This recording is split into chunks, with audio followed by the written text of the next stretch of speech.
நாங்க தொடுக்கிறதுக்கு முன்னாடியே இது அன்பார்லிமெண்ட் வேர்டு, இந்த வழக்குக்கு சம்பந்தம் இல்லாது. நீதிபதி மேலே அவதூறு வழக்கு 100க்கு 100 நீதியரசர் தலைமை நீதியரசர் எடுக்க வேண்டும். சத்தமா படிங்க. ஜி.ஆர். சுவாமிநாதன் கணதுலையோ maybe you to be taken to Aravind hospital. Text மாத்தணுமா? தெரியுதுல கண்ணு? சட்டம் தெரியாத பேரை போட்டுருக்காங்க. சிஜே கவாயிடம் வழக்கு. இல்ல அந்த ரைட் படிங்க, இதை பத்தி படிங்க. 26 நான் இன்னைக்கு ஒரு வீடியோ வெளியிடுறேன். அந்த வீடியோவில் அவர் என்ன சொல்றாருன்னா, வேதத்தை பின்பற்றக்கூடிய ரொம்ப நாளா கவனிச்சுட்டு இருக்கிறார். அவருக்கு வந்து ஒரு கேஸ்ல கன்விக்ஷன் ஆயிடுத்து, 18 மாதம் தண்டனை கொடுத்துட்டா அப்படின்னாரு. எனக்கு புரியவே இல்லை. நம்ம சனாதன தர்ம நெறிப்படி எனக்கு தெரிஞ்சு வாழக்கூடிய ஒரு மனுஷன் எந்த தப்புமே பண்ணிருக்க முடியாது. இவருக்கு போய் எப்படி இந்த மாதிரி ஒரு நிகழ்வு நடந்ததுன்னு எனக்கு புரிஞ்சுக்கவே முடியல. இப்ப அறக்கழகத்தை எதிர்த்து உங்க சேனல் எதிர்த்து ஏதோ 80 வக்கீல்கள்ட்ட கையெழுத்து வாங்கிட்டு கேள்விப்பட்டேன். அதுவும் சேர்த்து சேனல்ல முடக்குனா அறக்கழகம் முடங்கிடுவாரா?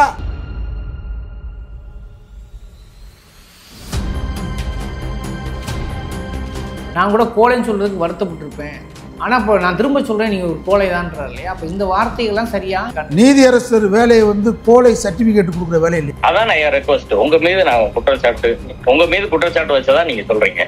அதை நீங்களே விசாரிக்கிறதுன்றது எந்த வகையில யாரு விசாரிச்ச? அப்போதைக்கு இன்னைக்கு யாரு விசாரிச்ச? அப்ப நாங்க எங்க விசாரிச்சோமா? You are assuming things. We are also conscious of the rule procedure. சரியா? We are not fools. Okay? தெளிவா இருங்க. உங்களோட கூட இருக்கிற மக்களுக்கும் ரிட்டையர்ட் ஜட்ஜஸ்க்கும் சொல்லுங்க அதை. சரியா? We are not fools. உங்களெல்லாம் போராளின்னு யார் சொன்னாங்கன்னு புரியல. Who gave the அடைமொழி என்றால் some comedy pieces here to our come on in பார்த்த detailed order in the chamber. Drugs மட்டும் போடுறோம் பாரு. இங்க பாருங்க பண்டில் எங்க.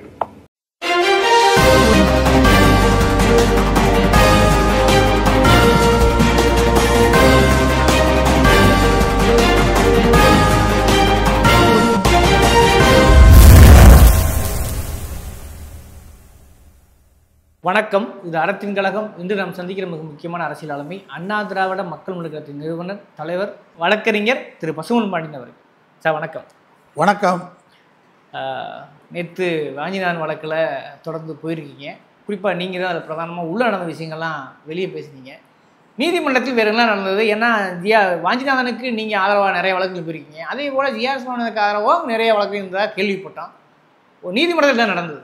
நீதிமன்றம் நேற்றுக்கு முழுமையாக அந்த சேம்பரே அரங்கமே நிறைந்திருந்தது. வழக்கு ஒரு முக்கியமான வழக்காக கருதப்படுகின்ற காரணத்தால் திராவிட இயக்க உணர்வாளர்கள், தமிழ் தேசிய உணர்வாளர்கள், இடதுசாரி முற்போக்கு சிந்தனையாளர்கள், எனக்கு ஜாதியில் நம்பிக்கை இல்லை, வாஞ்சிநாதனுக்கும் ஜாதியில் நம்பிக்கை இல்லை. அவர் இதுவரைக்கும் என்ன சாதி நான் கேட்டதில்லை, அவர் என்ன சாதின்னு அவரும் கேட்டதில்லை.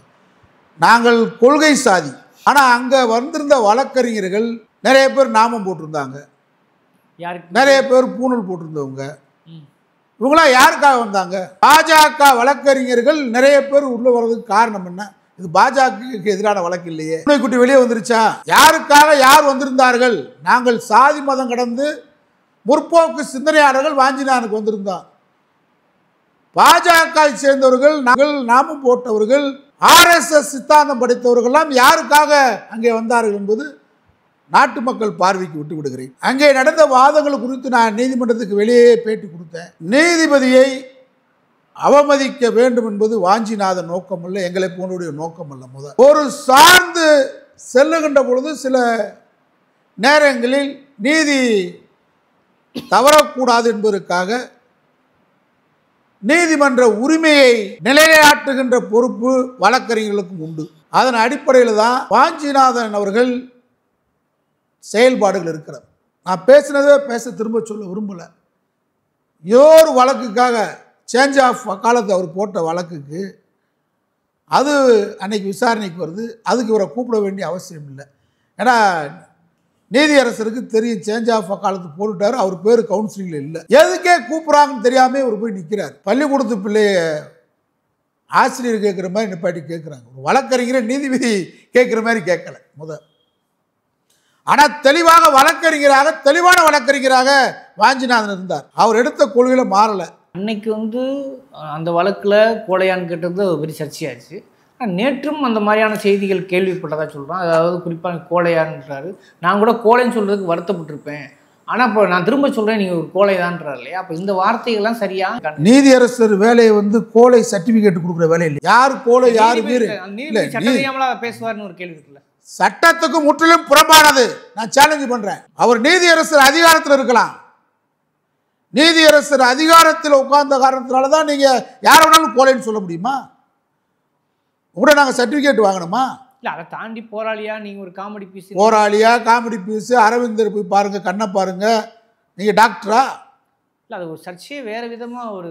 இவர் எந்த வாஞ்சிநாதனை கோழைன்னு சொல்றான்னு எனக்கு தெரியல. ஆஸ்துரையை சுட்டு கொண்டு தானும் தற்கொலை செய்து கொண்டானே கோழை வாஞ்சிநாதன், அந்த வாஞ்சிநாதன் நினைச்சு அஞ்சா நெஞ்சன் வழக்கறிஞர் வாஞ்சிநாதன் சொல்றாரா?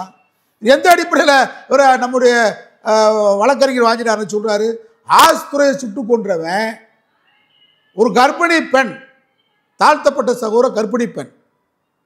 அந்த பெண் வந்து போராடி கொண்டிருக்கிறார் மருத்துவமனைக்கு செல்வதற்கு.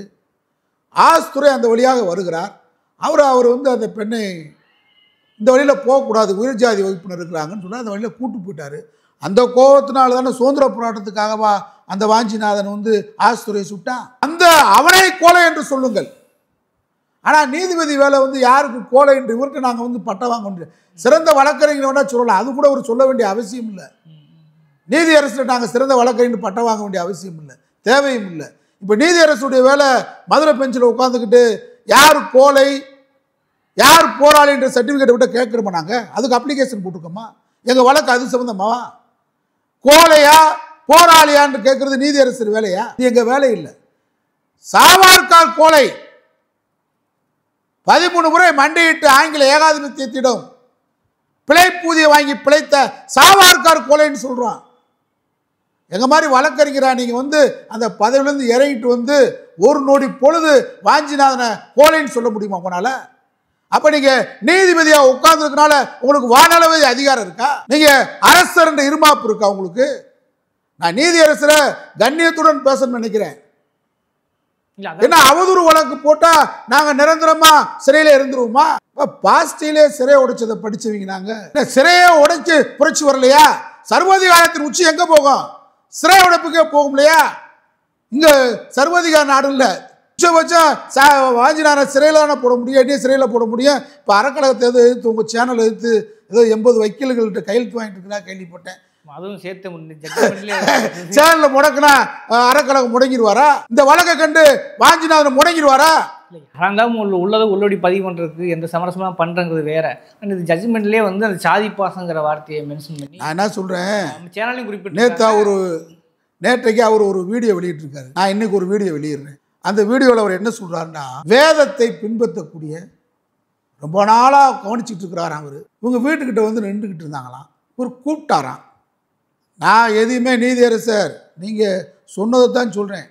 நீங்கள் எந்த பாஷையில் பேசியிருக்கீங்க? தமிழ் தான். அவால் பாஷையில் அதை சொல்கிறீங்க. நீங்கள் யாருன்றதை நீங்கள் அதிலே அந்த பேச்சில் உங்கள் பேச்சில் வருது. அவங்க வேதத்தை பின்பற்றுவர்கள் என்றால் ஒழுக்கமானவர்கள். அப்போ பைபிளை பின்பற்றுறவன் இந்தியாவில் ஜனநாயக மதச்சார்பற்ற நாடு. இங்கே பைபிளை நீங்கள் சொல்ல பார்த்தா வேதத்தை பின்பற்றுற ஒழுக்கமானவன்டா. குரானை பின்பற்றுற அயோக்கியன்னு சொல்கிறீங்களா? பைபிளை பின்பற்றுற அயோக்கியன்றீங்களா? நாங்கள் பெரியாரை பின்பற்றுறோம், எங்களை அயோக்கியன்றீங்களா? அவர் சொல்லும் போதே சொல்கிறாரு, அவர்கள் நீண்ட நாளாக நான் அவர்களை கவனித்துக் கொண்டிருக்கிறேன். வேதத்தை பின்பற்றுவர்கள் வேதத்தை பின்பற்றினால் தவறே செய்ய மாட்டார்கள். அவர்கள் என்னிடத்திலே தயங்கி வந்தார்கள். என்ன என்று நம்பிக்கை சார்ந்தது. நீங்கள் எங்கே சொல்லணும்? அதை அவர் நம்பிக்கை சார்ந்ததை சொல்ல வர்றேன். எங்களை தான் வேதம் படிக்கக்கூடாதுன்னு சொல்லியிருக்கு. நீங்கள் அந்த வேதத்தை உயர்ந்ததுன்னு சொல்கிறீங்க. நாங்கள் படிக்கிறதை கேட்டாலே எங்கள் காதில் ஈச்ச காய்ச்சி ஊத்தணும்னு சொல்லியிருக்கு அந்த வேதம். அது உங்களுக்கு உயர்ந்ததா? பெண்கள் எல்லாம் பஞ்சமரை விட சூத்திரச்சின்னு சொல்லியிருக்கு. ஐயர் வீட்டு பெண்களையும் சேர்த்தான் அந்த வேதம் சொல்லுது. அந்த வேதம் உங்களுக்கு உயர்ந்தது. அந்த வேதத்தை பொறுத்தா தேவதாசி முறை வேணும்னு சொல்லுது. கோயிலில் வந்து பெண்களை பூரா பொட்டு கட்டி வேணும்னு சொல்லுது. அந்த வேதம் உங்களுக்கு உயர்ந்தது. ஆண் இறந்தால் பெண்களை உடன்கட்டை ஏற சொல்லுகிறது. அந்த வேதம் உங்களுக்கு உயர்ந்தது. கடல் கடந்து திரவியம் தேடக்கூடாதுன்னு சொல்லுது. அந்த வேதம் உங்களுக்கு உயர்ந்தது. பெண்கள் எல்லாம் வேலைக்கு சென்றால் அவர்கள் தவறானவர்கள் என்று பெரியவாள் உங்கள் அலுவலகத்தில் வச்சிருக்க சங்கராச்சாரியார் அவர் சொல்றார். அவாள் சொல்றார். உங்க பாஷையில சொல்றேன். அவாள் சொல்லுகிறார், பெரியவாள் வேலைக்கு போற பெண்கள் எல்லாம் தவறானவர் என்றார். இந்த வேதம் உங்களுக்கு பெரியது, ஒழுக்கமுறை கடைப்பிடிப்பதாக சொல்கிறீர்கள். ஆனால் அவர் சொல்லுகின்ற செய்தி தான் முக்கியங்க. அந்த வேதத்தை பின்பற்றக்கூடிய 2 பேர் வந்தாங்க. ஆனால் எங்களுக்கு 18 மாதம் ஒரு வழக்கில் சிறை தண்டனை கொடுத்துட்டாங்க. எந்த வழக்குன்னு கேட்டேன். இது அவரே பேசி, இது நீங்கள் வீடியோ ஒளிபரப்புங்க. ஏன்னா அவர் நம்ம வீடியோ ஒளிபரப்பியிருக்காரு. அந்த வீடியோவில் நம்ம கேட்டதுக்கு பதில் இல்லை. இப்போ நம்ம அவர் சொன்னதுக்கு நிறைய வீடியோ இருக்குது. அவர் சொல்கிறாரு, ஃபாரின்லேருந்து எங்கள் தங்கச்சி வந்திருந்தது, அதே காரை ஓட்டுச்சு, நானும் கூட போனேன், ஒருத்தர் மேலே இடிச்சிட்டான், இடித்தோடனே அவன் இறந்து போயிட்டார். இறந்து போனோடனே நானே போய் அவள் ஃபாரின் போக வேண்டியது இருந்துச்சு. அதனால வேதத்தை படித்து ஒழுக்கத்தை பாருங்கள், வேதம் கற்புக்குரிய ஒழுக்கம். இந்த ஒழுக்கத்தை இவர் சொல்கிறார் நீதியரசர். தவறு பண்ணது அவங்க அக்கா, ஃபாரின் போகிறதுக்காக தம்பிக்காரர் போய் நான் தான் இந்த காரை ஓட்டினேன்னு சொல்லி தண்டனை வாங்கிட்டாரான். அப்படியா? அவன் வீரனா? தூத்துக்குடியில் துப்பாக்கி முனை சரமாரியாக துப்பாக்கி குண்டுகள் பொழிந்து கொண்டிருக்கிறது. வாஞ்சிநாதன் துப்பாக்கி குண்டுக்கு நடுவில் நின்று போராடினார். அவர் கோலையா? அக்கா கொண்டு விட்டாலாம். தம்பிக்காரன் போய் பொய்யா போய் வேதம் படித்து ஒழுக்கமானவனா அவன் போய் நான் தான் இதை செஞ்சேன்னு சொல்லிட்டு பெரிய வீரனா? சாவார்கார் வெள்ளைக்காரன்ட்ட மண்டிட்டு பிழைப்பூதியை வாங்கி நேதாஜி சுபாஷ் சந்திர போஸுடைய படைகளை விரட்டி அடித்த கோலைய வீர சாவார்கான்னு சொல்றீங்க. அங்க ஆஸ்துரை சுட்டு கொண்டு தற்கொலை பண்ணானே அவனை வீரவாஞ்சிநாதன்றீங்க. இங்கே திருப்புறங்குன்ற மலையை பாதுகாத்து சிக்கந்திர மலையை பாதுகாக்க போராடி கொண்டிருக்கக்கூடிய வழக்கறிஞர் வீரராஜ் எப்படி கோலைன்னு சொல்ல முடியும்? நீங்க அந்த வழக்கில் சொல்றாரு. அதை விட இவர் படிச்சு பார்த்தாராம். இவருடைய ஃப்ரெண்டு தான் ஜட்ஜா இருந்தாராம். இது வேதம் நல்லா சொல்லி தருதா? இதான் வேதமா? அப்போ 6 சாட்சிகள் போட்டிருந்தாங்க. அந்த 6 சாட்சிகளில் அந்த பெண்ணும் அந்த குற்றம் ஏற்றுக்கிட்டவரோ யாரும் பார்க்கல, அதனால் விடுதலை ஆகிட்டார். இது நியாயமானதா? இது வேதம் கற்பிக்கக்கூடிய பாடமா? வேத தர்மம் சொல்லிக் கொடுக்கக்கூடிய பாடமா? இதை நீங்கள் பொதுவெளியில் பேசுறீங்க. நீங்கள் ஒரு ஜட்ஜுக்கு என் ஃப்ரெண்டு தான் ஜட்ஜ் அப்படின்னு சொன்ன மாதிரி சொல்கிறீங்க. ஆள் மாறாட்டத்தை ஊக்குவிக்கிறீங்க. செத்தவன் யாரு? மனு தர்மத்தில் என்ன சொல்லுது? வேதம் என்ன சொல்லுது? சூத்திரனை கொல்லலாம். யார் கொல்லலாம்? பார்ப்பான் கொல்லலாம். பார்ப்பான் என்றார் ஐயர், ஐயங்கார், சாஸ்திரி, சர்மா. இவன் தான் உயர்ந்தவன். இவன் கடவுளால் நேரடியாக படைக்கப்பட்டவன். நம்மளாம் அழுக்குக்கு பிறந்தவன். அப்போ மனு தர்மம் வேதம் என்ன சொல்லுதுன்னு கேட்டால் அதைத்தான் நீங்கள் சொல்கிறீங்க. நீங்களே பேசி சாட்சி. இப்போ இந்த வீடியோ நான் போடவா? நீங்க வேதத்தை நீங்க என்ன சொல்றீங்க? வேதத்துல ஒரு பெண்ணு, வெளிநாட்டுக்கு போற பெண்ணு யாரும் இடிச்சு கொள்ளலாம். அந்த தவறை இன்னொருத்தர் மால் பிராக்டிஸ் பண்ற மாதிரி அவர் நானே பெண்ணுன்னு போகலாம். 6 சாட்சிகள் சரியில்லாத காரணத்தால் நீங்களே சொல்லி உங்க நண்பர்கிட்ட சொல்லி விடுதலை வாங்கி தரலாம். நீங்களே பேசுறீங்க. இது இதெல்லாம் கிடையாது. உச்ச நீதிமன்ற தலைமை நீதிபதிக்கு புகார் மனுவை வாஞ்சிநாதன் அனுப்பியிருக்கிறார். அதை நேரடியாக எதிர்கொள்ள வேண்டும் நீதியரசர். அதற்கு பதிலாக நீங்கள் என்னைக்கோ பேசின வீடியோ அவர் நாளைக்கு 10 பேட்டி கொடுக்குறாரு. அதை காமித்து கொண்டு ஏன் ரிட்டனாக கொடுங்கன்னு கேட்குறாரு.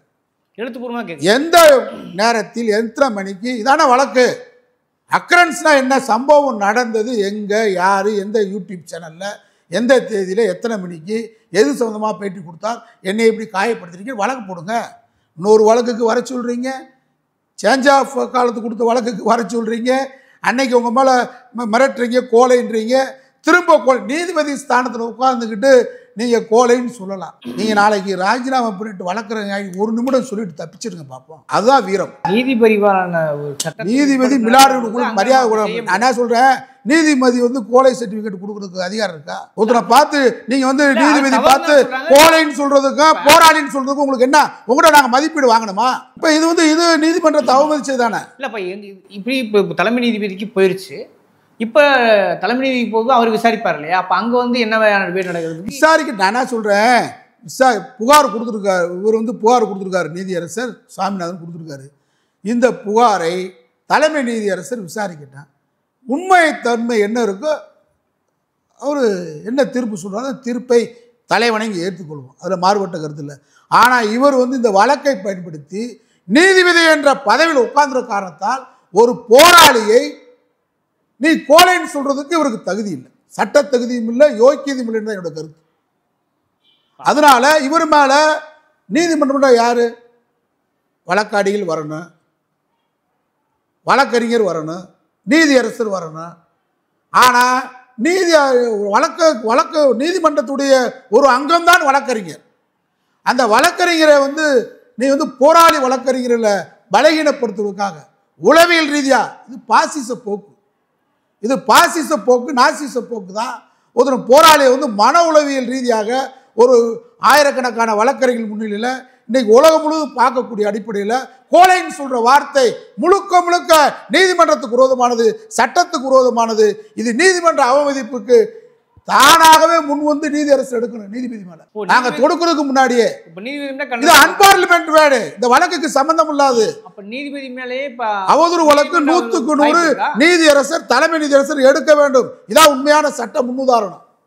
எதிர்காலத்தில் நீதியரசரா உட்கார்ந்துகிட்டு ஒருத்தர் கோலைன்னுவீங்க, திருடன்னுவீங்க, கொலகாரன்னுவீங்க, எல்லாம் வரும். அடுத்து அது நீதியரசர் வேலை இல்லை. இந்த வழக்கில் கோலை யாருன்னு கேட்கிற கேள்வியா இருக்கு.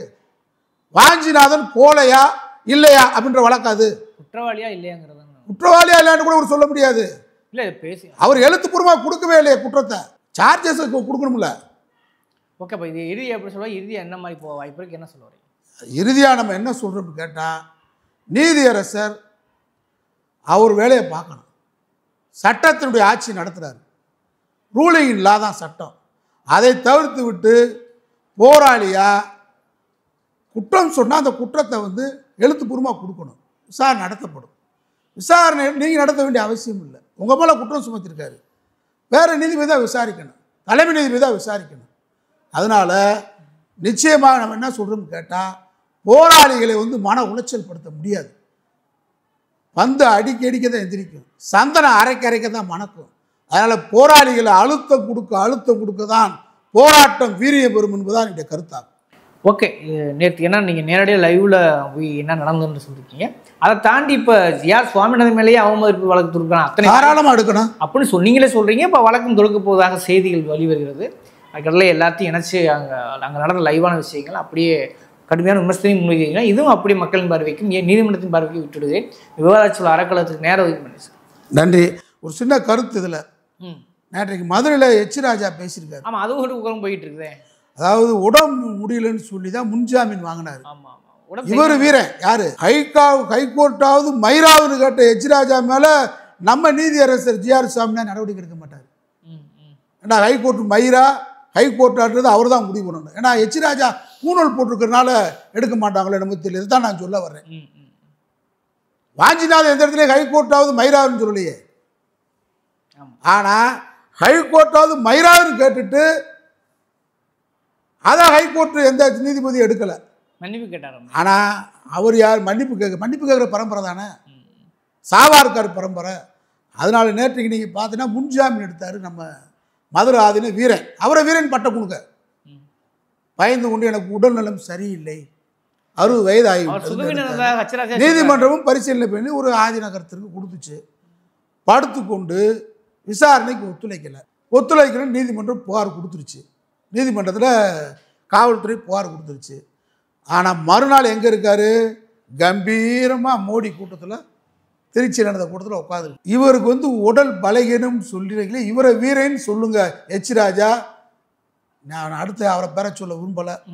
யார் வீர யார் போலன்றது மக்கள் தீர்மானிப்பார். நன்றி சார். நன்றி.